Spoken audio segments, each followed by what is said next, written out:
असं.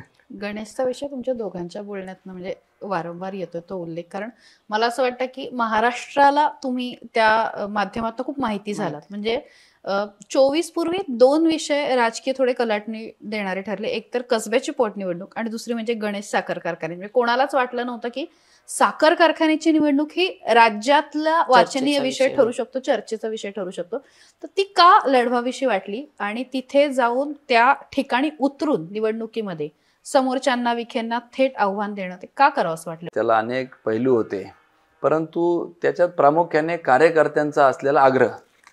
कार्यकर्त्यांनी इतका आग्रह केला आणि ताई म्हटल्या तशा स्वर्गीय कोल्हे साहेबांच्या बरोबरचे कार्यकर्ते. आणि एकीकडे प्रश्न असा होता की कार्यकर्त्यांचं ऐकायचं, आपला राजकीय स्वार्थ पाहायचा न लढून. कारण की आपण लढवायची कोणासमोर होती? जे सत्ताधारी मंत्री होते, महसूल मंत्री होते. आणि मग अशा वेळेस आपण जर पडलो, पराभूत झालो तर अजून पुढचं राजकीय अंधारात आपण ढकललं जाऊ, असे अनेक प्रश्न होते. परंतु एक स्वाभाविकरित्या त्या सभासदांनी दाखवलेला विश्वास की तुम्ही जर आला तर आम्हाला तिथं न्याय भेटेल. कोल्हे साहेबांच्या काळातील सभासद होते. आणि मग सगळा हेतू बघितल्यावर की सहकारात काय राजकारण कोणी आणत नाही राज्यभर. मग आपणही त्या दृष्टिकोनातून त्या निवडणुकीकडे बघितलं. म्हणून आम्ही विचार केला की सभासदांनी आपण तिथं उतरलं पाहिजे आणि उतरलो.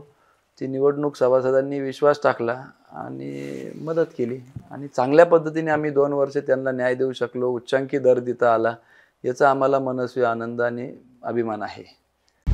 आता isakal.com आहे देशातील नंबर 1 ची मराठी न्यूज वेबसाईट. प्रत्येक अपडेटसाठी isakal.com ला नक्की भेट द्या.